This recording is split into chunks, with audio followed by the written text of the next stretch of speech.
Hey, this is Chris. Hope you're doing well, and welcome to Popcorn Finance, the show where we discuss finance and about the time it takes to make a bag of popcorn.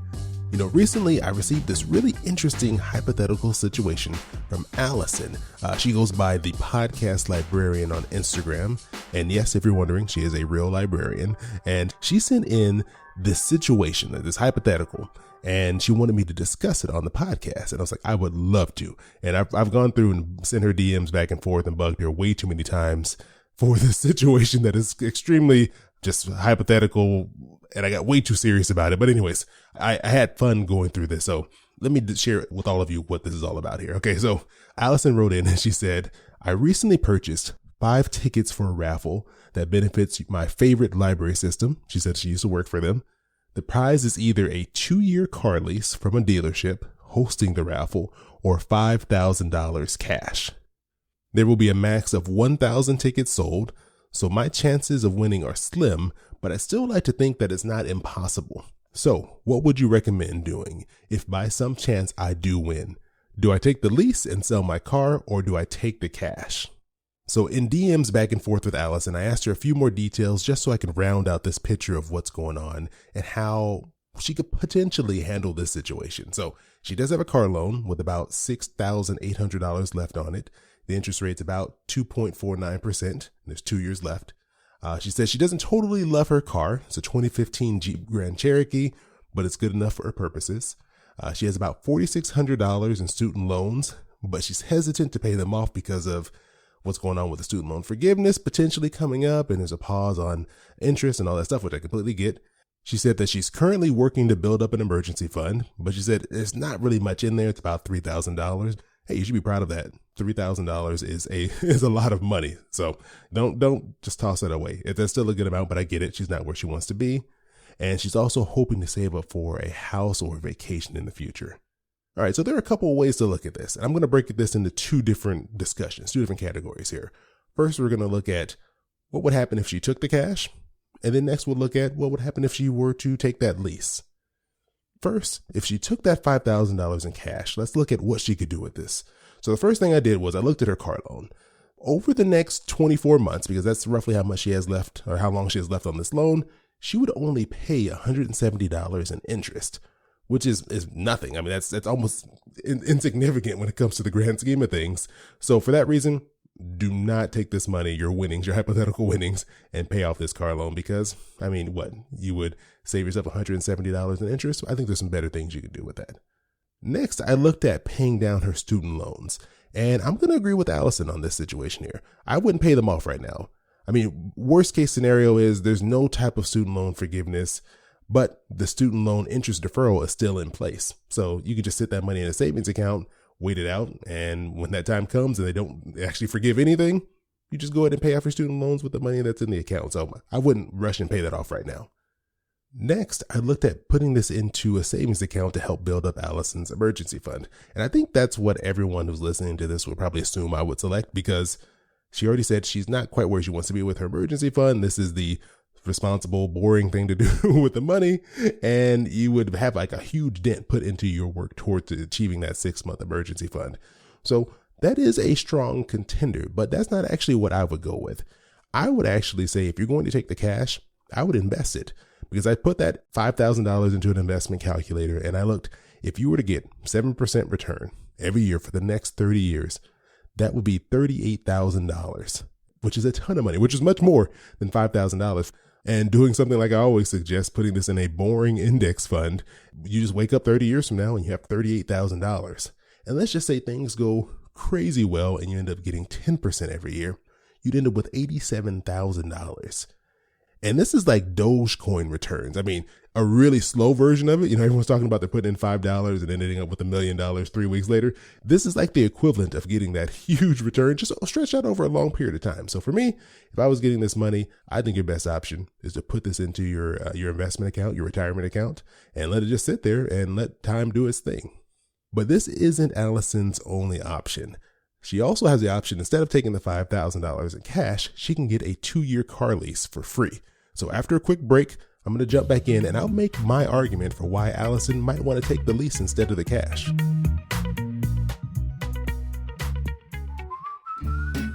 You're listening to this podcast because you want to make better decisions about your money.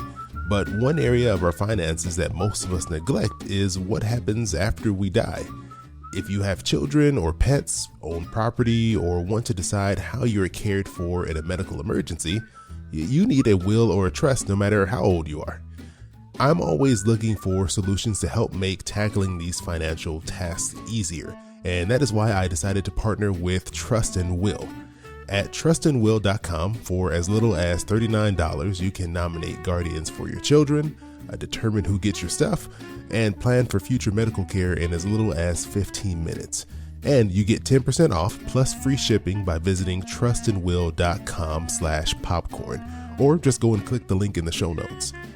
As always, I like to use anything before I recommend it here on the podcast. That's always very important to me. I was able to take a super short quiz on trustandwill.com to determine what type of document I would need, and they walked me through the entire process step by step. Did you know that if you die without a will or trust, each state has its own set of rules for how your assets are handled? They'll actually go in and freeze all of your assets until every detail is sorted out, and then the courts get to decide who gets your money, and you have no say at that point. And so that's why it is so important to create a plan on your own terms. Trust and will documents are designed by estate planning experts and customized for the state you live in. And with live customer support 7 days a week, trustandwill.com's team is available to answer any questions you have while setting up your plan. So to gain peace of mind and finally set up that will or trust you've been thinking about, head to trustandwill.com/popcorn and get 10% off plus free shipping of your customized legal documents. Again, that's trustandwill.com/popcorn. All right, so now we're looking at Allison's second option here, taking a 2-year car lease completely free. I didn't want to bug her with even more questions. I wanted to say, what type of car are we talking about here? So let's just say that you have a chance of getting a pretty nice car. And so the deal maybe is worth more than $5,000 if you were to take this lease. So right there, you might end up in a better position. You might end up with a higher than $5,000 value by taking the leased car. But the one thing that's not factored into all of this is auto insurance. And so I went into this probably a little bit deeper than Allison thought I was going to. Or maybe I spent way more time on this than I should have. But the next thing I did was I looked at what's going on with insurance if you were to get this new car. Because remember, Allison is driving a 2015 Jeep Grand Cherokee. And whatever she gets in this lease, I'm assuming would be a 2021 or 2022 model car. Now, we don't know what car this is. We don't know the details on it. I wasn't going to go through and do a full car insurance quote for all the possible cars you could find, but I was looking around the internet. I found some site called The Zebra. I had never heard of them before, but they had a really easy to use car insurance estimator. So I just used my zip code and my age. So when I put it into the calculator, a 2015 car, the insurance would be somewhere around $112 to $137 per month. And this is for middle of the road insurance. This isn't the best top of the line insurance you can get, but it's not the horrible, barely covering anything that happens type of insurance.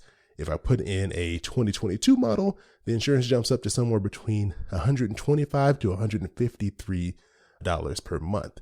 So what I did was I looked at the difference between the average of the 2015 model versus the 2020 model.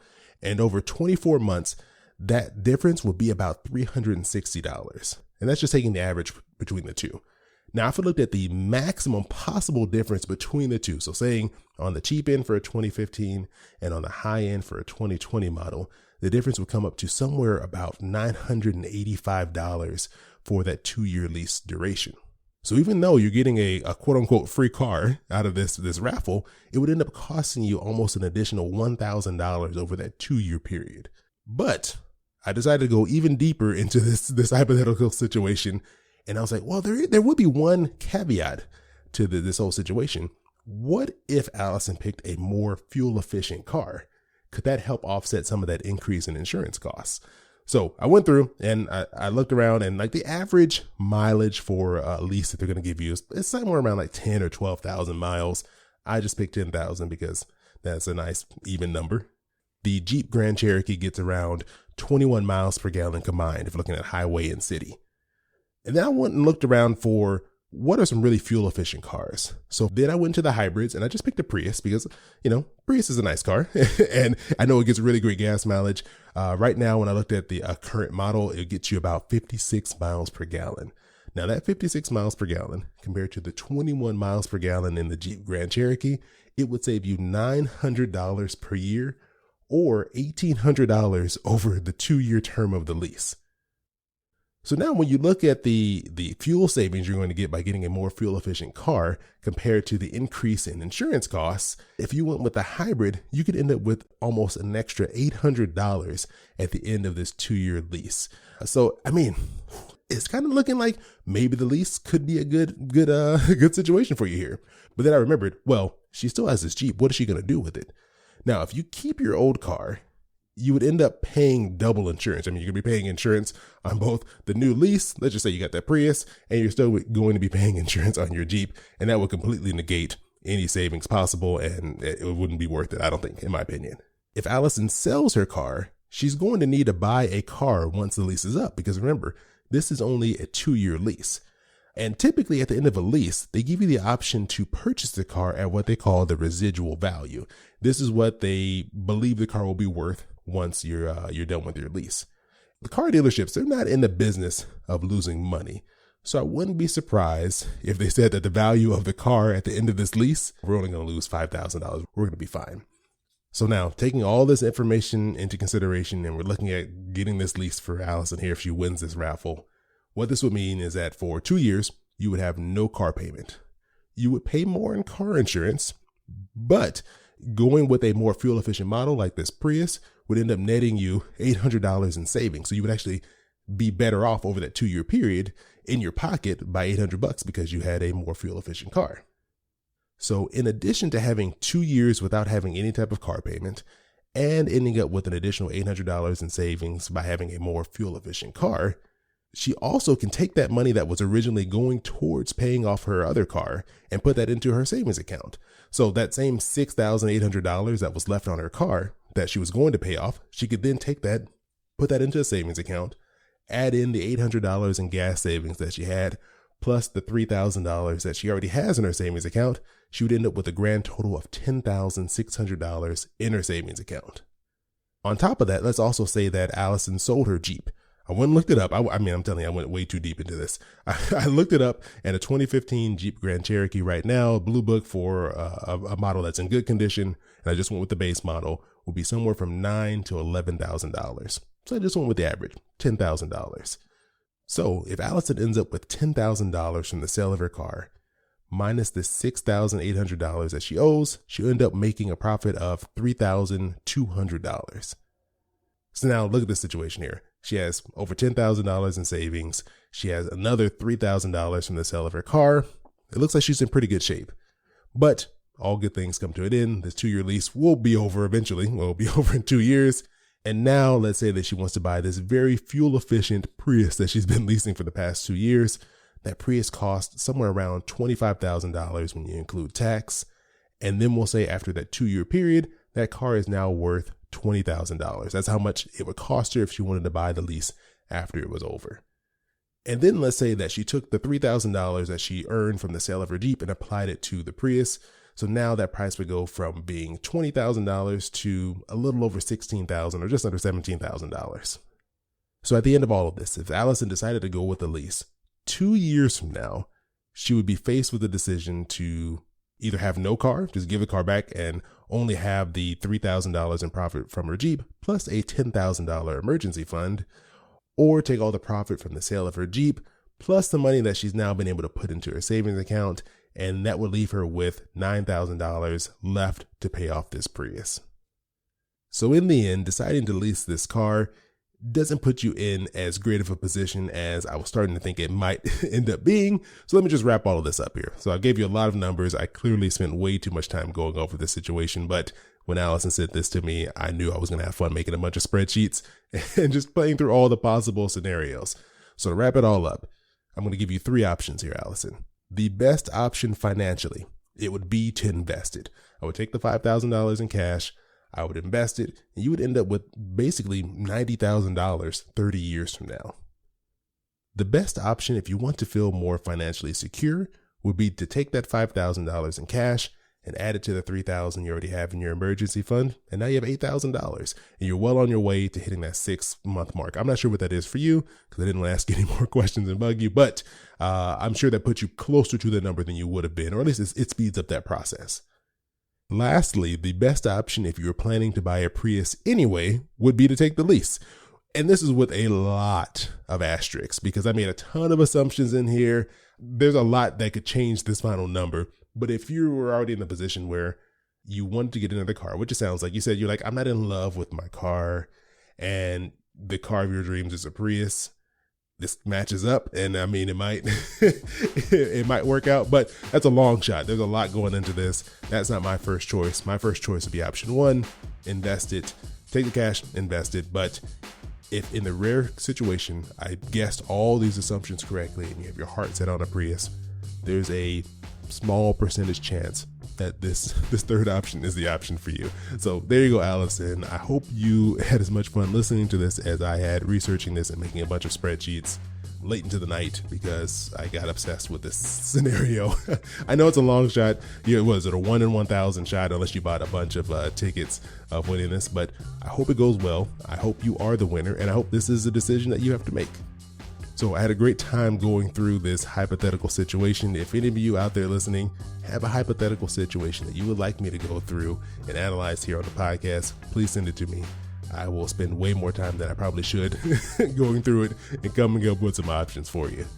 A great way to send that scenario to me would be on Instagram. You can find me there at Popcorn Finance Podcast. It's always great hearing from all of you. Feel free to send me a message with whatever random scenario that you might have, and and I can run through it here on the show, or you can send me an email to questions@popcornfinance.com. As always, I appreciate you joining me here for another bag of popcorn.